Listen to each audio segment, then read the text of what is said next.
In a small village nestled between two mountains, there was a legend of a giant that lived in the clouds.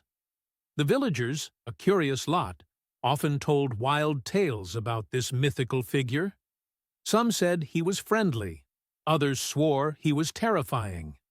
But all agreed on one thing: he only came down when summoned by something truly unexpected.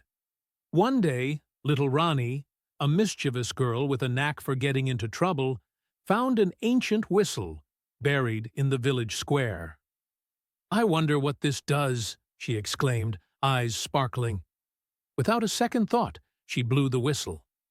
The sound was unlike anything the village had heard before: deep, echoing, and strangely musical.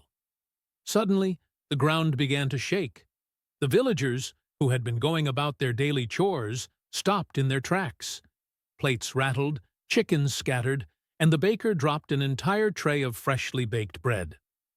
"What is that noise?" shouted old Mr. Patel, clutching his walking stick. "It's the giant!"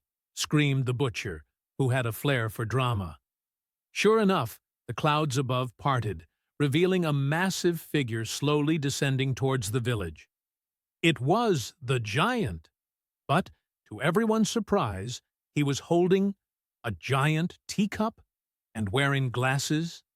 The giant landed gently on the village square, his enormous teacup clinking softly as he set it down. "Who summoned me?" the giant boomed, looking around. His voice was deep but not menacing. In fact, it had a sing-song quality to it, like someone humming a happy tune. The villagers froze. No one wanted to admit they had summoned him, least of all Rani, who was trying to quietly hide behind a tree. The giant sighed and adjusted his glasses. "I just made a fresh pot of tea.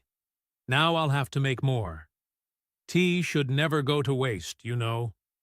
The villagers exchanged confused looks. This was not the fearsome giant they had heard about. He seemed polite. Rani, unable to contain her curiosity, stepped forward. "I blew the whistle. I didn't know it would summon you." The giant looked down, a kind smile spreading across his face. "Ah, the whistle of wonders. It can only be blown by someone truly curious." He paused, scratching his enormous chin. "Well then, since I'm here, how about a cup of tea?"